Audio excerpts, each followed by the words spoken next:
Coucou tout le monde, on se retrouve pour une nouvelle vidéo. Alors comme prévu, je vous avais dit que je referais une sorte de petit point livresque parce que étant donné que j'avais fait un petit peu la grève du C-lundi pendant un bon mois, un mois et demi, il y a plusieurs livres qui sont passés dont je vous ai pas encore parlé et c'est vrai que j'aime bien, autant j'aime bien faire mes chroniques écrites, autant j'aime bien refaire un petit point vidéo parce que je trouve que voilà, pour certains livres, j'arrive pas forcément à faire ressortir tout ce que je voudrais, le bon ou le mauvais d'ailleurs, de certains livres. Donc je préfère vous en parler un petit peu vite fait comme ça, en vrai, de visu. Et bon, par contre, plus rapidement, surtout que là en plus, il y a certaines lectures qui datent d'un petit moment. Donc voilà, il va me rester le gros des impressions. Maintenant, ça sera pas forcément super détaillé, à moins que ça ait été vraiment qui ait vraiment eu quelque chose qui me bloque ou au contraire que j'adore ou là ça ressortira parce que forcément je vais m'en souvenir. Voilà, donc on va attaquer tout de suite comme d'habitude, je timecode en dessous des fois que la vidéo ferait 3 plombes parce que j'ai beau essayer de faire court, en général je fais toujours super long vu que je m'égare un petit peu beaucoup dans ce que je raconte. Donc voilà, pour ceux qui voudraient pas tout suivre, il doit y avoir le titre des livres juste en dessous, le timecodage pour rattraper, regarder ce qui vous intéresse et puis zapper quand ça vous saoule. Donc on attaque tout de suite. Voilà, il y a hyper longtemps, donc il y a au moins un mois et demi, je crois bien l'avant-dernier point livresque que j'étais en train de lire le tome 2 de Shirley.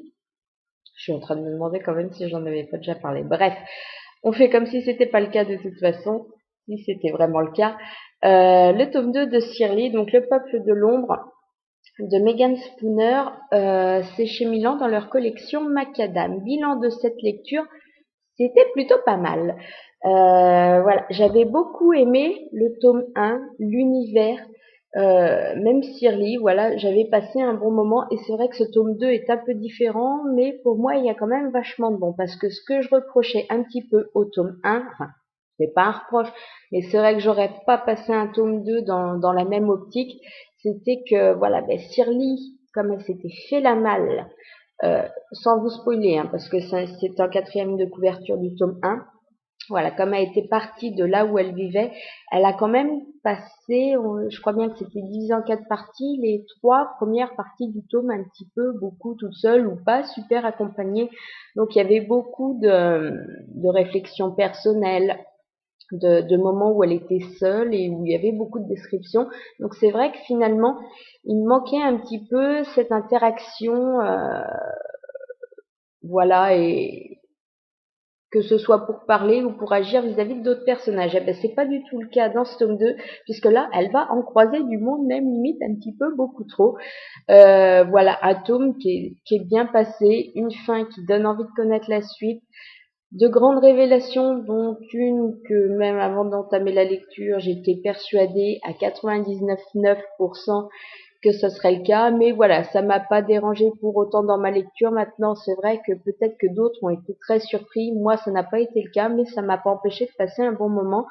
J'ai envie de connaître la suite. Le petit souci, c'est que malheureusement, chez Milan, ils vont l'arrêter parce que la série a pas super bien marché apparemment.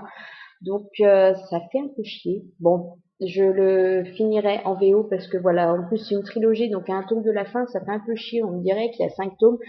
Est-ce que je continuerai? Pas sûr là, à un tome de la fin, j'ai quand même envie de le découvrir, donc je pense que je découvrirai quand il sortira en VO. Il doit pas être déjà sorti. Non, il doit être prévu pour l'année prochaine, je sais plus. Bref, je vous en reparlerai au moment venu. Ensuite, j'ai lu Sweet Sixteen d'Anne Lizertier, donc chez Casterman, en version poche, puisqu'il était sorti en grand format avant. Le bilan, là par contre, c'est mitigé. Euh, c'est con parce que le résumé me plaisait vachement. Voilà, donc on va suivre, on est en 1957 et on va suivre en fait en Arkansas les premiers étudiants noirs qui vont intégrer une école forcément uniquement peuplée de blancs à l'heure actuelle.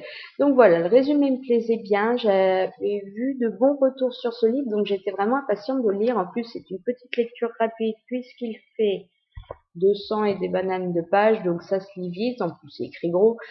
Euh, un peu mitigé parce qu'en fait j'ai pas trouvé, enfin c'est pas que j'ai pas trouvé, mais au vu du résumé, je m'attendais à ce que vraiment tout le livre soit axé sur leur première année justement d'école, cette intégration difficile. Et en fait, eh ben non, on attend quand même plus de la moitié du livre pour qu'enfin ils arrivent, qu'ils fassent leur première année, leur première journée au lycée. Et voilà, je pense qu'en fait, avec le résumé, je m'attendais à ce qu'on focalise totalement sur autre chose, alors que là, en fait, on va nous faire l'avant, donc quand ils ont mis ce projet en route, quand ils en ont eu l'idée, les jours avant qu'ils commencent l'école, et finalement, la partie, l'année qu'ils vont passer à l'école, elle est très très vite bouclée, parce que je crois qu'on en parle pendant 50 pages, on a un petit peu l'après aussi. Donc voilà, l'idée était très bonne. Maintenant, voilà, je pense que je m'attendais à découvrir plus en détail autre chose et ça n'a pas été le cas, donc j'étais un petit peu frustrée. C'est pas mal.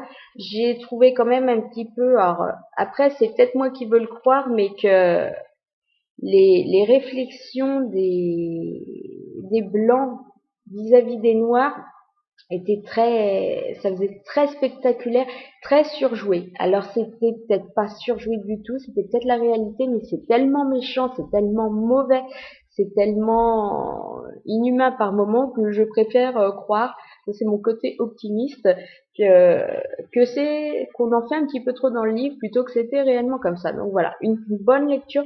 Maintenant, si vous avez envie de le découvrir, allez-y, mais vous fiez pas forcément au résumé, vous attendez pas à ce que ce soit uniquement focalisé sur l'année qui est cette première année au lycée, parce que finalement ça prend très très peu de place. On est beaucoup plus axé sur l'avant ou le ressenti des personnages que sur l'année en elle-même.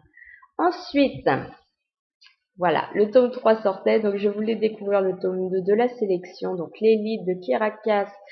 Et c'est sorti dans la collection R, moi c'est l'édition François Vire qui est exactement la même, sauf qu'il n'y a pas le petit R dans le coin. Voilà, j'avais beaucoup aimé le tome 1, j'avais hâte de découvrir ce tome 2. Maintenant, je voulais attendre un petit peu plus, si possible, d'approcher de la sortie du 3 pour me lancer là-dedans. J'ai bien fait, hein. C'est pas une mauvaise chose parce que maintenant, voilà, j'ai plus qu'à me procurer et qu'à lire le 3. Maintenant, le bilan, c'est plutôt bon. Voilà, j'ai aimé cet univers, j'ai aimé cette compétition. Maintenant, j'ai été très agacée par America. Ah, elle m'a gavée. Elle a fait sa girouette quasiment tout du long et j'ai été super gavée par ça. Voilà, bon, on est toujours dans le même deal que le 1. Elle hésite entre Maxon, le prince, et Aspen, son ancien amour qui lui est quand même vachement moins bien classé. Mais voilà, il y a les sentiments, il y a tout ça. Et j'ai envie de dire, j'aimais beaucoup Maxon avant. Là, un petit peu moins, je sais pas, j'ai trouvé distant, je l'ai trouvé froid, calculateur un peu par moment. Je l'aime toujours bien, mais je l'aime quand même moins bien. Et puis par contre, Aspen a fait ressortir des côtés extrêmement charmants. Donc j'aurais tendance à tomber Team Aspen.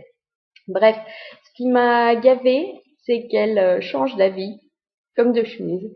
C'est-à-dire qu'elle va nous dire, oh, ça y est, j'ai pris ma décision, c'est Maxon. Et puis 5 minutes plus tard, elle croise Aspen.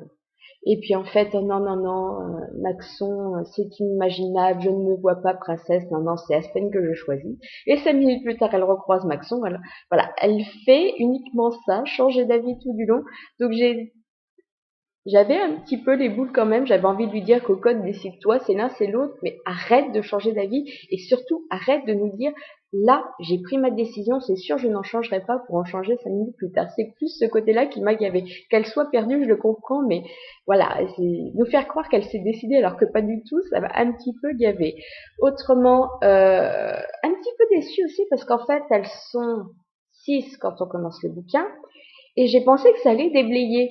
C'est-à-dire qu'on allait finir le bouquin avec 2 petites nénettes et puis qu'en fait le tome 3 serait focalisé sur justement le duel final, voilà, la dernière décision, le moment où. Et en fait c'est pas le cas, ça déblaye vachement moins que ce que j'avais cru. Donc un petit peu frustrée à ce niveau-là aussi. Maintenant voilà, j'ai quand même passé un bon moment et j'ai hâte de découvrir très vite le tome 3 qu'il faut que je me procure de toute urgence. Ensuite, j'ai lu Geek Girl, donc le tome 1 de Holly Small, non? Oui, voilà, c'est ça. Qui est sorti chez Nathan fin du mois d'avril. Bilan de cette lecture, c'était sympa. J'ai passé un bon moment avec Ariette, qui a un prénom juste un petit peu quand même pourri, mais voilà, qui est une geek et qui va se retrouver projetée dans le monde du mannequinat. C'était sympa, c'était rigolo. Ça m'a fait sourire plus que rigoler vraiment. Euh, mais voilà, c'était divertissant maintenant. Il y a des moments quand même, on coupe court, hein. On sent qu'on est dans le jeunesse, les trucs sont vachement facilités, donc à ce niveau-là, c'est pas super crédible. Maintenant, est-ce que c'est vraiment ce qu'on attendait du livre? Pas spécialement. Voilà, comme je vous dis, divertissant, sympa, mignon. Découvrir le 2, je sais pas trop encore. Certainement que oui, parce que j'ai quand même passé un bon moment. Maintenant, ça casse pas trois pattes à un canard quand même. Et voilà, ce qui m'a fait sourire avec ce premier tome, est-ce que ça va pas devenir lourd, trop facile, trop simple avec la suite? Je sais pas. Je pense que je tenterai au moins le 2. Par contre, s'il est vraiment trop identique, je risque de me lasser et de pas continuer la série. Mais dans l'ensemble, c'était quand même une bonne découverte. Ensuite, j'ai lu donc Je mortel à Echo Bay de Jacqueline Green, donc chez Fleuve Noir dans leur collection Territoire. J'ai là aussi passé un bon moment dans l'ensemble, c'était une bonne découverte. Voilà, comme souvent dans dans cette collection, on mélange le jeunesse, le thriller. Voilà, il y a une ambiance un peu sombre, c'est-à-dire qu'on va suivre trois jeunes filles. Donc on a Sydney qui est un peu la marginale, Dixie la reine du lycée et Kathleen donc sa copine qui est un petit peu gentille. Voilà.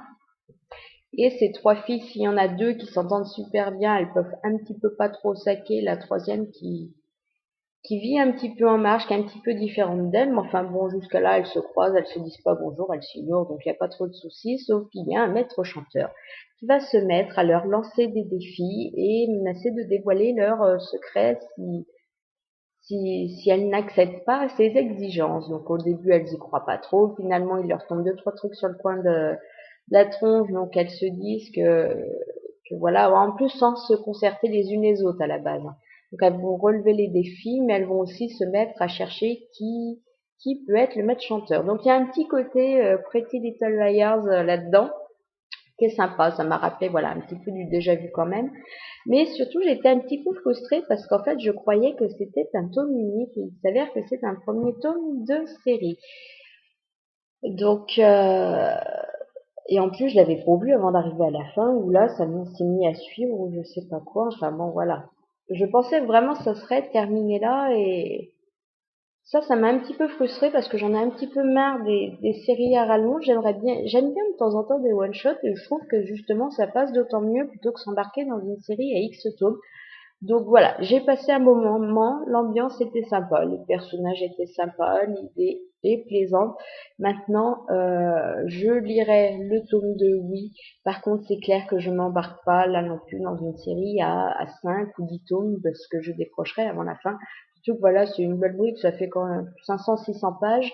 Donc voilà, c'était sympa, mais c'est vrai que pour le coup, j'aurais trouvé aussi qu'à certains moments, ça aurait mérité d'être un petit peu écourté.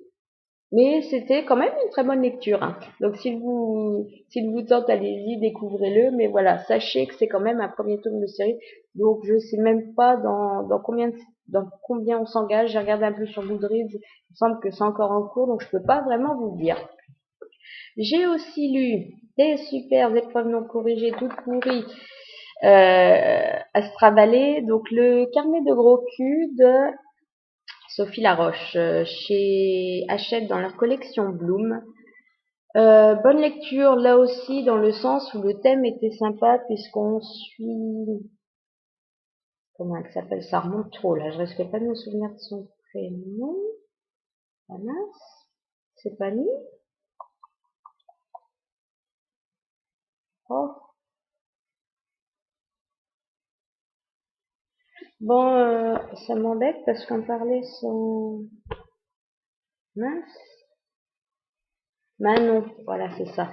Manon qui est au lycée, qui a des petits problèmes de poids, voilà, elle a quand même quelques kilos en trop et comme on le sait, les filles sont pas super sympas forcément au lycée, voilà, elle est un petit peu, pas le souffre-douleur, mais les autres aiment bien la chambrer, pas forcément gentiment sur son poids et surtout, qui est localisé surtout sur ses fesses.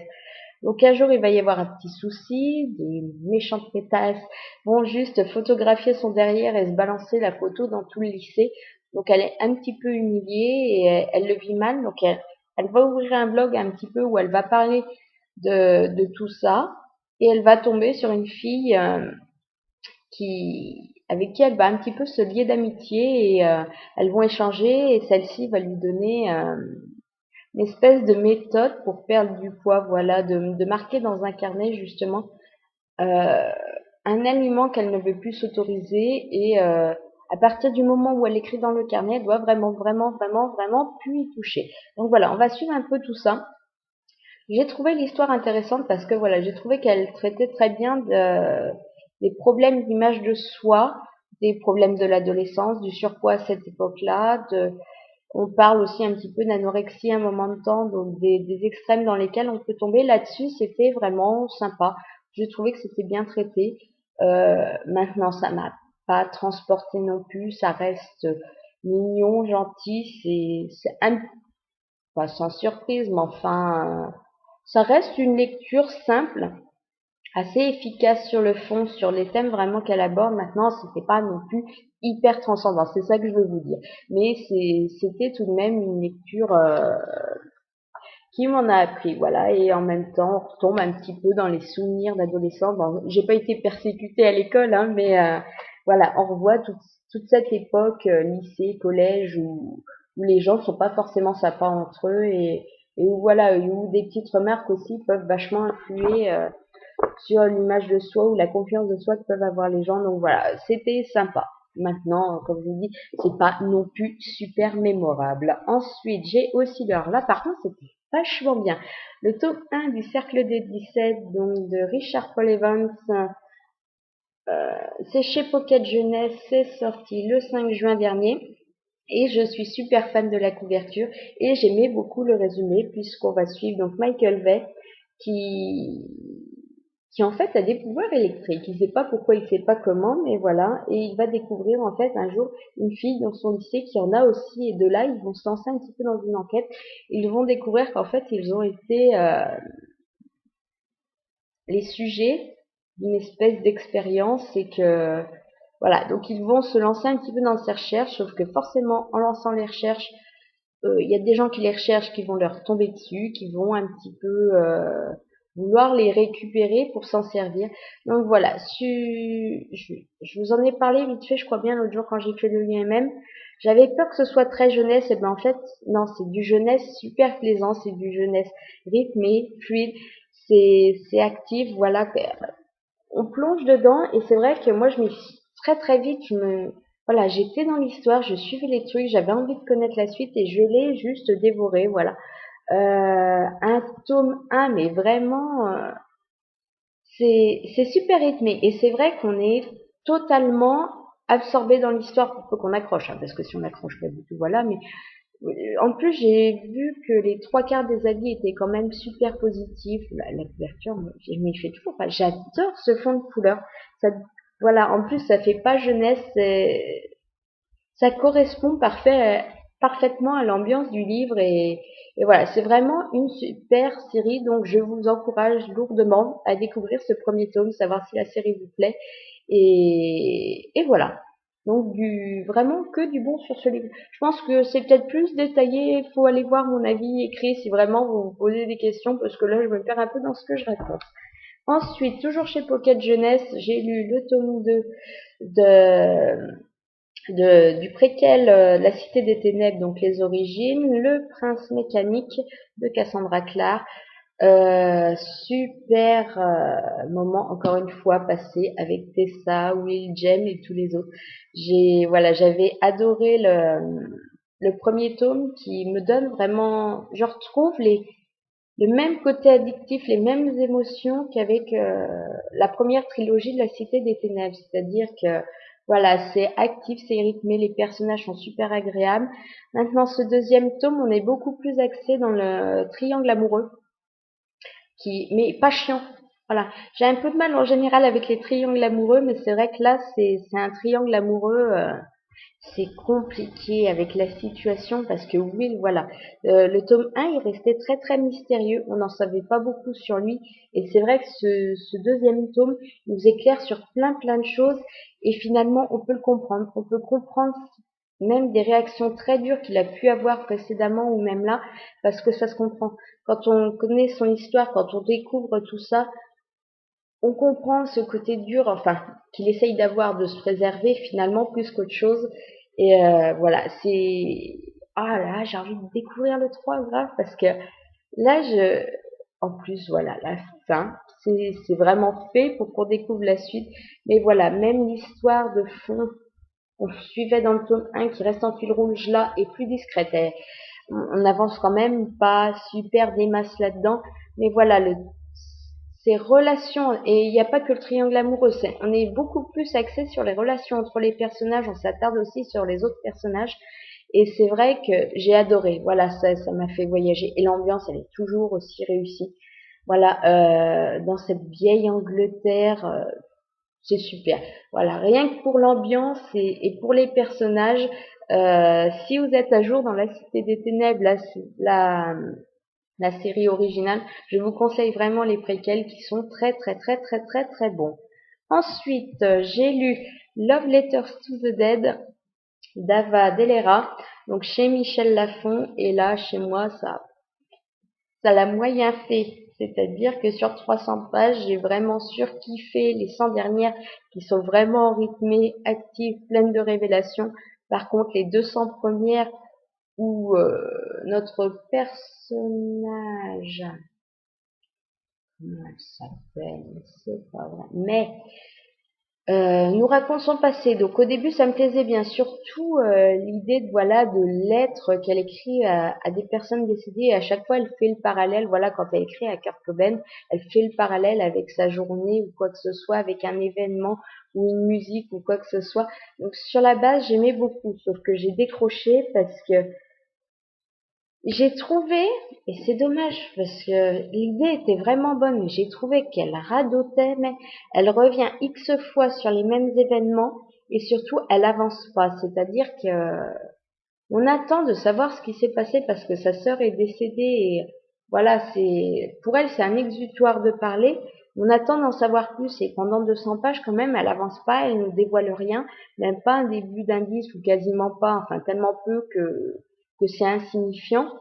Et moi, elle m'a perdu à ce moment-là. Et c'est dommage parce que voilà, quand on arrive au niveau de 200 pages, elle va avoir un déblocage, elle va enfin aller un petit peu de l'avant ou au moins nous faire des révélations.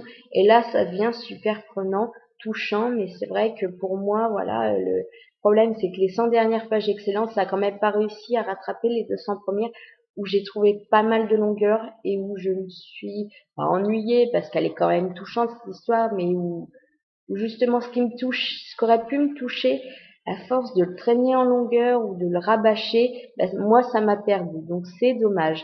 Mais voilà, il y a de très bons avis aussi. Donc s'il vous tente, essayez. Vous verrez ce que vous en pensez. Mais bon, chez moi c'est dommage, ça l'a pas fait. Et bon, je ne suis pas la seule. Donc ça me rassure. Je ne suis pas un cœur de pierre, je ne suis pas insensible. Mais voilà, trop de longueur ont fait que on aurait pu me perdre avant d'arriver à la fin. Maintenant, si vous accrochez pas au début, allez quand même à la fin parce que c'est vachement mieux, c'est beaucoup plus rythmé.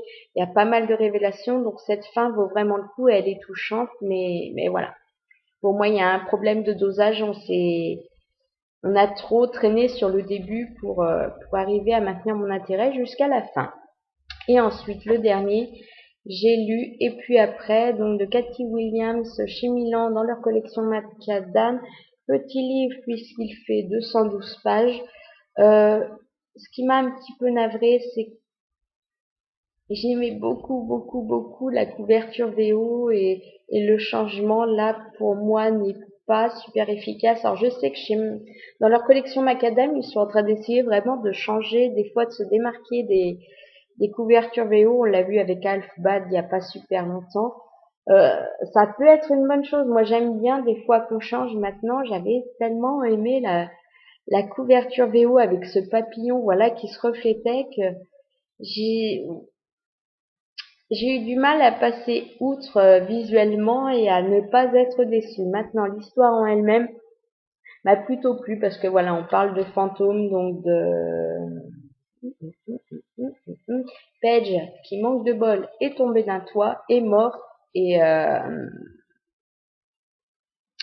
et entend une rumeur comme quoi elle se serait suicidée. Donc, je vous en ai parlé un petit peu vite fait l'autre jour aussi, mais voilà, elle décide de tout faire pour faire taire cette rumeur, rétablir la vérité, sauf que comme elle est fantôme, c'est juste super difficile à gérer, surtout voilà, savoir comment elle va s'y prendre, si elle va trouver un moyen ou non de... Je vous en ai parlé de celui-là, j'ai l'impression de me rabâcher. Non, c'est dans mon, voilà, c'est dans mon avis, désolée. Donc, si elle va trouver ou non un moyen d'interagir avec les vivants, si à la place, elle va pas se faire une raison en se disant que de toute façon, ça ne changera rien. Voilà. Donc, j'ai passé un bon moment.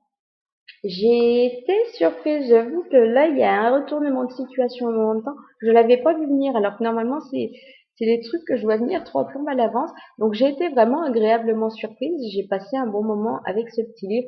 Et voilà, une petite lecture de 200 pages, souvent, ça passe bien entre des lectures plus lourdes. Et c'est exactement ce qu'il me fallait parce que je crois bien que j'ai dû le lire entre le préquel de la Cité des Ténèbres et puis un autre gros, voilà, Je mortel à Écobay. Donc finalement, c'était la petite lecture détente, mais en même temps pas insignifiante, qui passait très bien entre ces deux lectures plus lourdes. Et voilà, donc pour moi, un bilan plutôt positif pour ce livre. Voilà, on a fait le tour des 10 livres, je crois bien, dont je voulais vous parler.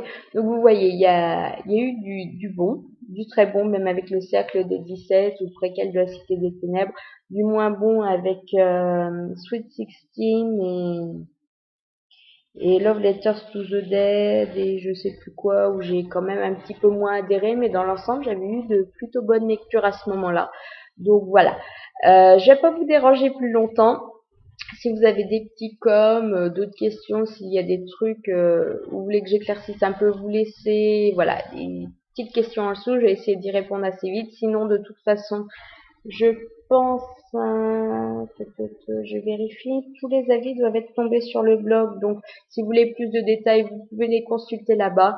Voilà, je vous dis à plus tard, je vais vous souhaiter une bonne fin de semaine, de bonnes découvertes livresques et je vous dis certainement début de semaine prochaine pour refaire un petit point sur mes lectures en cours, puisque c'est lundi, je pense que je vais essayer de le garder une fois tous les 15 jours, ça serait pas mal. Je vais tout faire pour, je vais gérer, je vais dealer avec Chiri pour arriver à trouver un moment où je peux vite fait faire la vidéo.